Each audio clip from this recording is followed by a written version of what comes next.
buen maestro Matos Moctezuma, un ícono, por supuesto, una leyenda que vive para que lo disfrutemos, para que lo revisemos, para que lo analicemos, para que le aprendamos, para que lo leamos y para que lo releamos. Pablo Bullosa, Pablo, ¿cómo estás? Manuel, muy buenas noches. Muy buenas noches, Gabriel Díaz. ¿Cómo estás, Gabriel? Manuel? ¿Cómo Muy estás? buenas noches. Muy buenas noches, Sergio Vela. Querido Sergio. Querido Manuel, ¿cómo estás? Pablo, Gabriel, qué gusto estar con ustedes. El reconocimiento, a ver, brevemente sobre el maestro Eduardo Matos Moctezuma, Sergio, su trascendencia, su legado. Bueno, a ver, en primer lugar, yo creo que debemos sentir un genuino orgullo por todo lo que ha logrado. Es decir, Eduardo Matos no solamente se hizo cargo del proyecto Templo Mayor y formó a la siguiente generación. Hoy el proyecto es encabezado por su discípulo Leonardo López Luján y sigue con gran intensidad, sino que además estuvo estudiando otras culturas. Por ejemplo, fue estudioso de Bonampak y demás. Tiene una extraordinaria generosidad para transmitir el conocimiento y ha acumulado merecidamente reconocimientos por doquier. Bueno, no solamente Harvard, la Universidad de Harvard hizo una cátedra con el nombre de Eduardo Matos. La Academia Estadounidense de Ciencias lo nombró recientemente, igual que a Leonardo López Luján, miembro correspondiente. Entonces, a mí me llena de alegría. Además, tengo una larga relación no solo de admiración, sino de amistad también con Eduardo Matos.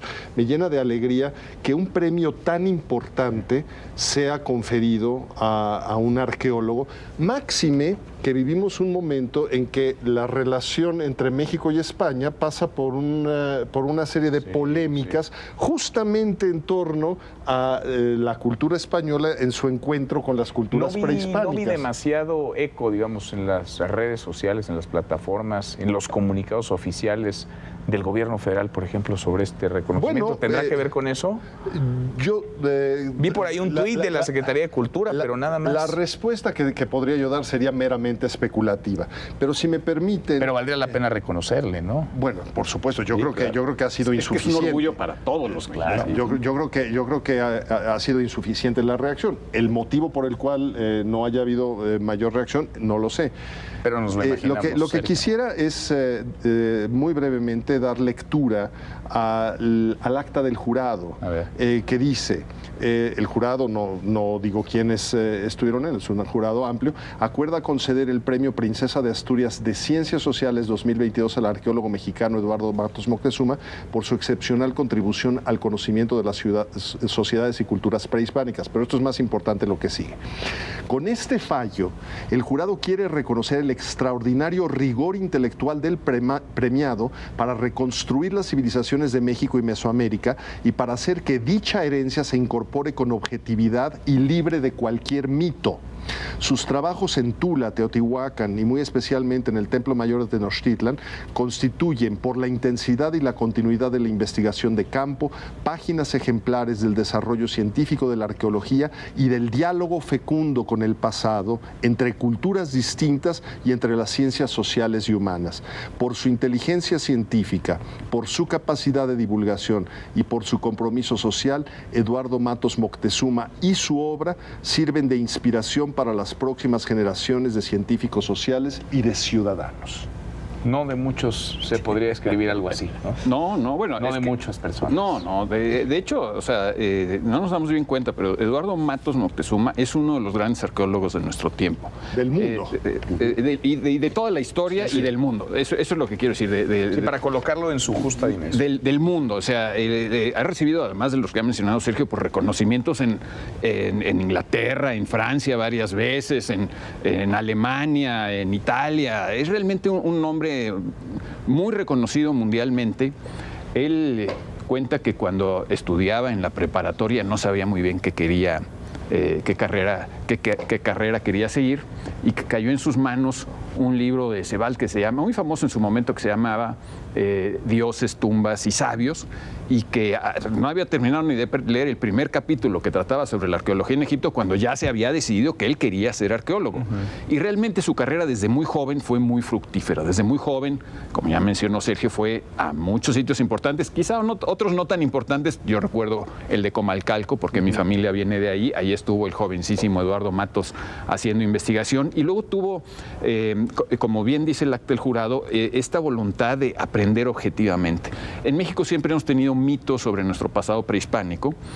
Muchos arqueólogos anteriores a Matos contribuyeron a esos mitos sobre nuestro pasado prehispánico, y la disposición de Matos de realmente hacer un trabajo científico multidisciplinario, porque cuando hacen esas investigaciones llevan químicos, biólogos, etnólogos, un montón de cosas que requiere y que exige la arqueología científica contemporánea, como efectivamente no la tenían pues hace 40 años, e ir incorporando todas esas tecnologías y esos nuevos descubrimientos científicos de la arqueología ha sido fundamental, porque lo que teníamos los mexicanos desde antes era, por un lado, los mitos, muchos apoyados por los gobiernos del nacionalismo revolucionario, y por otro lado, pues teníamos también las fuentes escritas. Pero para entender más al mundo mexica en particular, lo que hacía falta era ese trabajo de campo arqueológico, de encontrar los objetos que en algunos casos confirman lo que dicen los escritos, tanto indígenas como españoles, en otros casos lo matizan, en otros casos lo contradicen, porque, vaya, no puedes creer lo que dice un testigo de la época. La arqueología es como si fuera una investigación policial, ¿no? Tienes que tener evidencias firmes. Entonces, pues claro, los testimonios son importantes, el contexto es importante, pero vaya, la evidencia física es incontestable, y eso es lo que hace la arqueología moderna, y eso es lo que hizo Matos, y bueno, pues ha sido un trabajo realmente excepcional y una vida muy fructífera. Porque es lo que hizo y el legado que deja, ¿no? Y lo que forma, digamos. Un gran maestro, un gran divulgador. Sí. Tiene publicados más de 40 libros que han sido traducidos a más de 30 idiomas. Ha publicado cientos y cientos de trabajos y capítulos arqueológicos en muchísimas publicaciones, en muchas partes. Realmente es un hombre asombroso, ¿no? Asombroso. Es un privilegio ser su contemporáneo. Erudición aquí de mis queridos colegas, yo voy a citar un arqueólogo clásico, que es nada menos que Indiana Jones, ¿no? En la película de Indiana Jones y la Arca Perdida, está dando clase él y pone en el pizarrón: Archaeology is about facts. El que quiera la verdad, váyase a la clase de filosofía que el profesor Downey le está dando acá. Entonces, por lo que acaba de decir Pablo, ¿no? Investigar, abrir esa rendija al pasado, claro, y investigar con los datos duros, es decir, las evidencias que se tienen. Claro que hay una interpretación de por medio, ¿no? Porque estás ante vestigios, ¿no? Y lo que hizo el maestro Matos fue reconstruir eso, pero a partir de evidencias, no de la creación de mitos, etcétera, ¿no? Acabo de darme un paseo por sus conferencias, que están todas en la serie esta de maestros y maestras de la UNAM, que se las recomiendo, por cierto, sí. Y vi varios capítulos de él. Quiero decir, en principio, que además la forma en que se expresa Matos Moctezuma es de una tersura, de una maneja el lenguaje con una sencillez impresionante, de una claridad, es muy didáctico. Sí. Es miembro de la Academia Mexicana. Es miembro de la Academia, es que es exactamente. Un gran divulgadora. Miembro de la Academia Mexicana de la Lengua, y fue recomendado por Miguel León Portilla, precisamente otro gran nahuatlato. Entonces, estas distinciones, como decían los compañeros acá, que por cierto es la tercera distinción que hace la príncipe y princesa de Asturias a México. Primero lo ganó Silvio Zavala, otro gran historiador. Mira. El Colegio de México es el segundo, y el tercero es Matos Moctezuma. En ciencias sociales. En ciencias sociales. Que es una de las 8 categorías. México tiene 3 premios, entonces España le gana con 16, en fin. Pero esto viene muy bien, como decía Sergio, que la visión de Matos de esta reconstrucción es totalmente arqueológica. Cuenta, ahorita me voy a acordar del nombre, que López Portillo le pidió que hiciera una reconstrucción total del Templo Mayor, ¿sí? Tal y como estaba en el siglo... Y que Matos Moctezuma le dijo: no, señor, así no es la arqueología. Yo quiero decir, descubrirlo, que quede evidencia de que aquí estaba el Templo Mayor, pero que quede evidencia también de lo que se superpuso, claro, del encuentro, desencuentro de las dos culturas, la muerte de una y el nacimiento de la otra. Y es decir, no vamos a construir una pirámide. no vamos a construir una pirámide, exacto, no es de arqueólogos. Hubo una ocasión en que... Él dijo que era un vestigio de la civilización tolteca por la cantidad de cemento. Exactamente, por la cantidad de... Eso lo dijo con respecto a Cholula. Hay mucha influencia tolteca. Entonces, por ejemplo, el cemento tolteca. Yo lo conocí, fíjense ustedes, como el tierno abuelo de una compañerita de mi niña de la escuela, ¿no? Mira, ¿tu niña que tiene cuántos años? Tiene 24. Ah, mira. Entonces, el maestro Matos, padre de Daniela, mi amiga, abuelo de esta niña que es amiga de mi hija Mariana. Pero tuve la suerte de hacer una visita guiada junto con el maestro Nacho Durán al Templo Mayor, donde Matos Moctezuma nos dio la explicación. Maravilloso. Una maravilla, ¿no? Sí. Es decir, cuando uno ve, explica la deidad de Huitzilopochtli, toda la cuestión de Coyolxauhqui, que fue la pieza que dio pie al descubrimiento y la construcción del Templo Mayor. Pero una cuestión que nos explicó, es decir, ¿por qué Huitzilopochtli está al sur y la de Tlaloc hacia el norte? Huitzilopochtli es el colibrí zurdo, es el que mira al sur. ¿Y por qué mirar al sur era importante para los aztecas? Porque de ahí venían de sus guerras floridas los esclavos que después sacrificaban, etcétera, etcétera. Entonces, él tiene una visión también, con base en los datos estos. Le recomiendo estas conferencias porque él te pone la pieza, ¿no? Este es una máscara que tiene la mitad encarnada y la mitad de hueso. Los aztecas, los prehispánicos, tenían una noción de la muerte y de la vida que era una dualidad. Vida y muerte eran parte de la misma cosa. Y dice, esto se repite desde el 1000 antes de Cristo hasta el 600 después de Cristo, esta visión dual, ¿no? Esta dialéctica, ¿no? Que si en otras palabras dirían, como el Evangelio dice, ¿no? Nisi granum frumentum cadens in terra mortum fuerit. Es decir, si no muere el grano que cae, no da vida. Entonces, la muerte como generadora de vida. Claro. Y lo explica el maestro Matos con un Mictlantecutli, que es una calavera, que está dando nacimiento a un ser vivo. Y que es una de las piezas más impresionantes del mundo prehispánico. Sí, o sea, ese Mictlantecutli es una cosa... Es una cosa impresionante. Parece un extraterrestre, o sea, realmente es una cosa... Entonces, qué bueno que en este momento, como dice Sergio, el reconocimiento venga ni más ni menos que el principio, la monarquía reconociendo a un mexicano que estudia el pasado prehispánico. Y el Templo Mayor, lo que ha hecho Matos en el Templo Mayor, también nos ha devuelto como mitos que habíamos como perdido. Digamos, el mito de la Coyolxauhqui, pues, lo conocían los académicos, pero la gente común no sabía nada de eso, ¿no?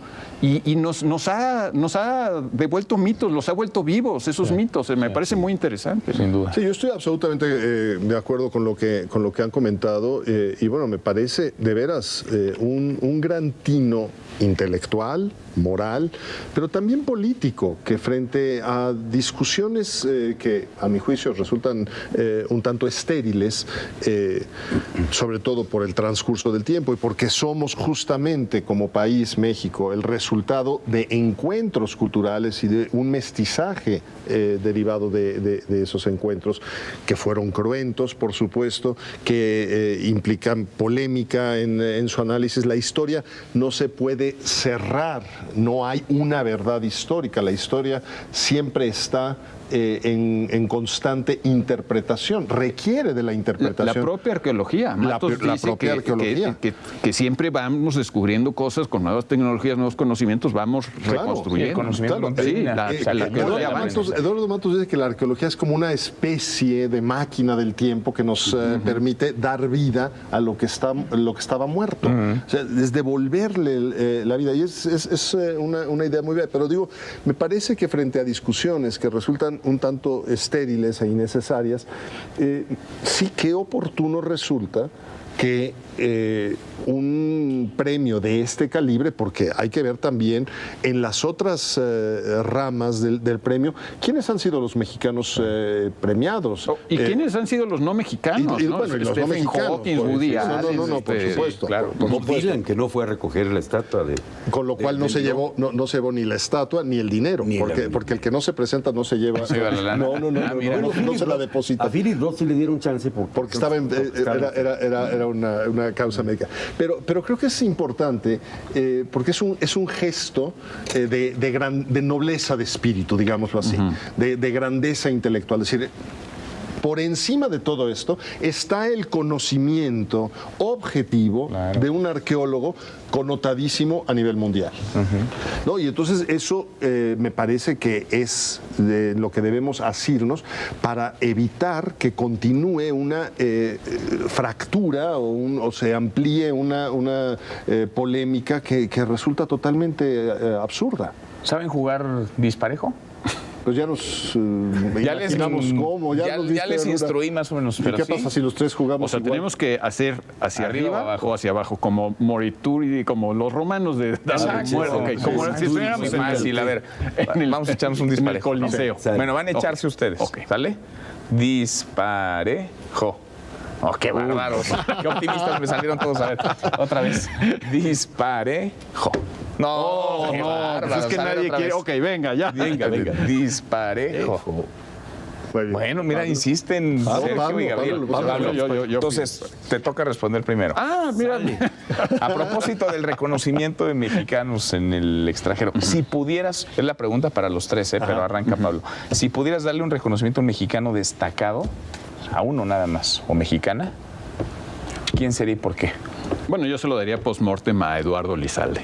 Eduardo Lizalde, que además murió, acaba de morir, hace 3 días. pero realmente pues uno de los grandes poetas de la lengua española y dueño de una retórica realmente impresionante. Los poetas siempre han cumplido una misión que, aunque no te guste la poesía, todos deberían reconocer que son un ejemplo del buen uso del idioma. Sí. Nos sirven como ejemplo. Lean a Eduardo Lizalde para que vean qué elegante puede ser y qué bien puede sonar la lengua española. Gabriel. Así a bote pronto, fíjate, a mí me encantaría dárselo a Horacio Franco. El mejor flautista. Qué bárbaro, qué forma de del tocar. mundo. He escuchado el Gardelino de Vivaldi, Sí. con ese flautincito que no he visto a nadie que lo toque así. Sí. Es verdaderamente un virtuoso y además es un gran intérprete. Sí. Y también ya ha tenido sus reconocimientos en el mundo, ¿no? ¿Cómo no? Entonces, yo creo que ha sido un mexicano Horacio destacadísimo, Franco. Horacio Franco, sí.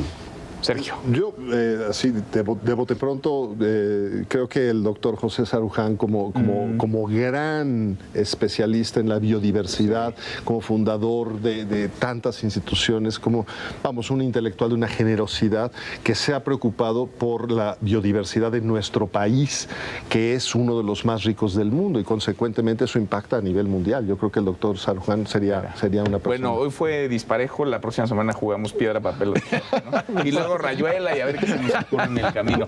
¿Qué nos traen como el Bueno, recomendación lean del Eduardo libro? Matos Moctezuma, Sí, tiene muchísimos títulos importantísimos.